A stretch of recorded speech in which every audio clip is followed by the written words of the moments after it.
Although I'm not very familiar with the games that inspire Grim Guardians, particularly the Galgun series, I know that they focus on girls who are driven crazy with unnatural lusts and must be calmed down by special boys. I mean, yeah, that's a hell of a concept. However, I did not initially see the connection between Galgun and Grim Guardians except for the presence of Demon Slayer sisters, Shinobu and Maya.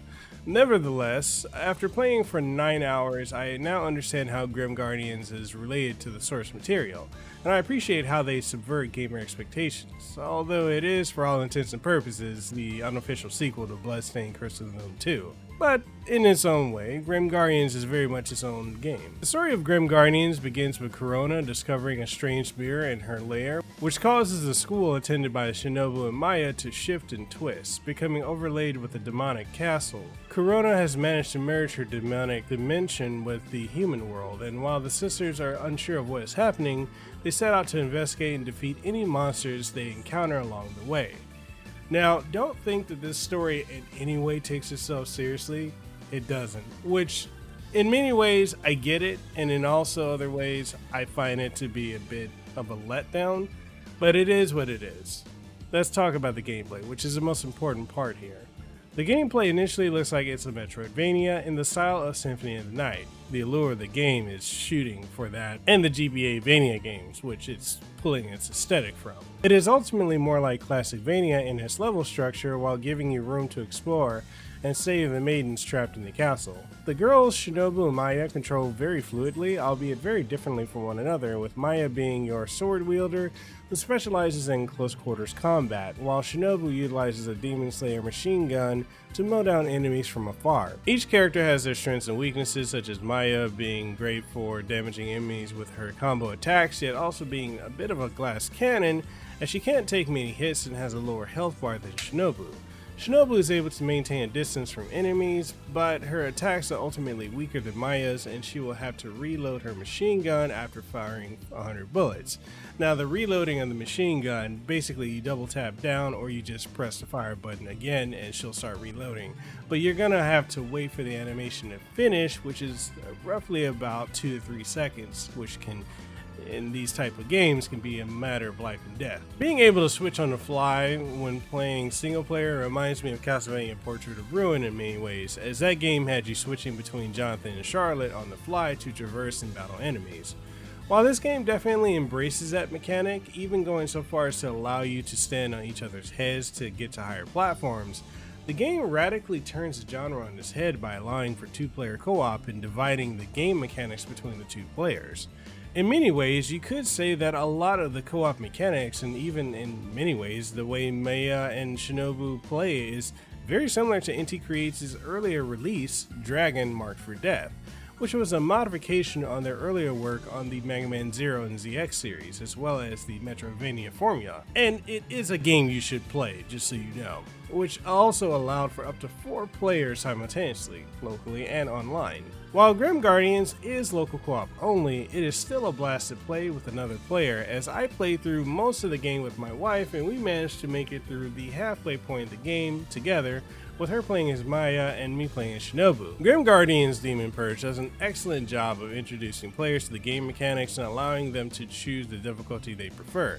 Now, when I played this with my wife, I played it on casual mode, but as a fan of Castlevania, I selected veteran difficulty, which added features such as knockback from enemy attacks and limited lives. Although this made some areas more challenging, I never found the game overwhelming, mainly due to the CPR mechanic, literally CPR.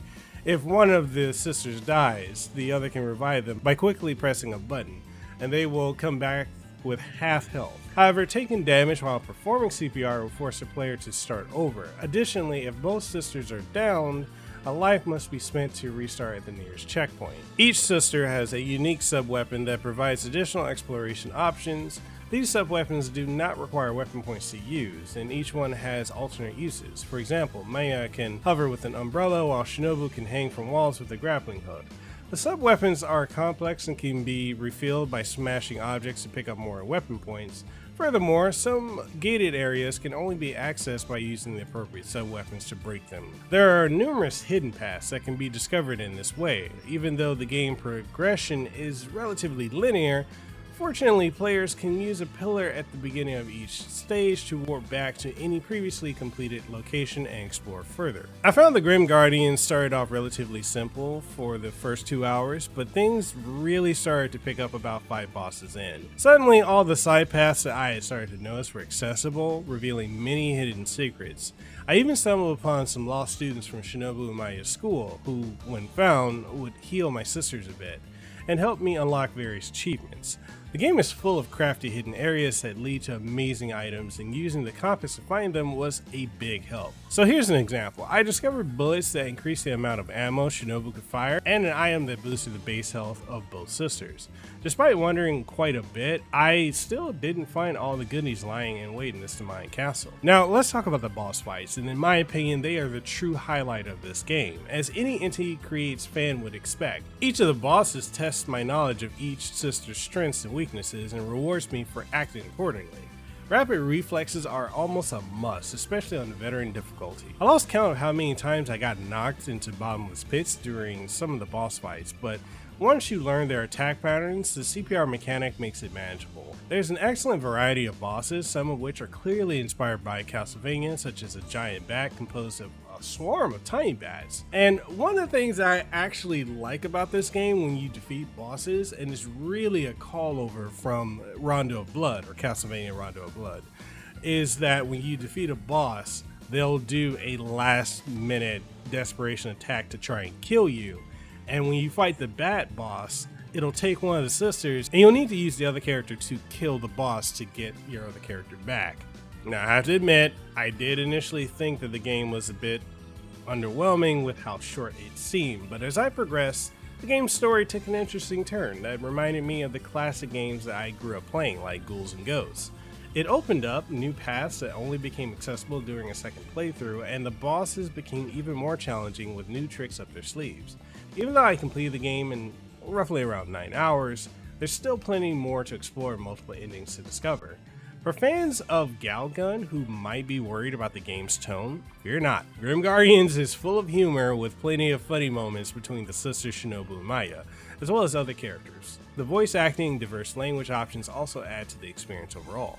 As expected from Inti Creates, the visuals in Grim Guardians are breathtaking. The pixel art and hand-drawn portraits are impressive, and each area of the castle is visually unique. From gothic hallways to underwater caves and a disturbing garden filled with blood sprinklers and angry plants, the boss battles are a true highlight, like I said earlier, with some even referencing classic moments in gaming history. The music in Grim Guardians is mainly gothic inspired, which suits the game's atmosphere overall. I particularly enjoy the use of classical instruments to enhance the action.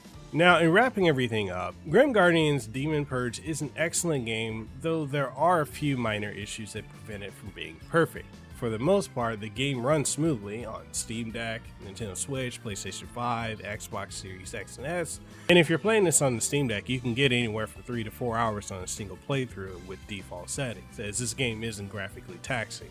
That being said, I still highly recommend Grim Guardians Demon Purge. It's a testament to Inti Creates' ability to revive classic franchises with style and creativity. The combat system is intricate and varied, and the game's difficulty, while occasionally challenging, kept me engaged throughout my playthrough. Beating the game unlocks a new mode in difficulty, and playing with a friend in local co-op as both sisters is also an option and is incredibly fun.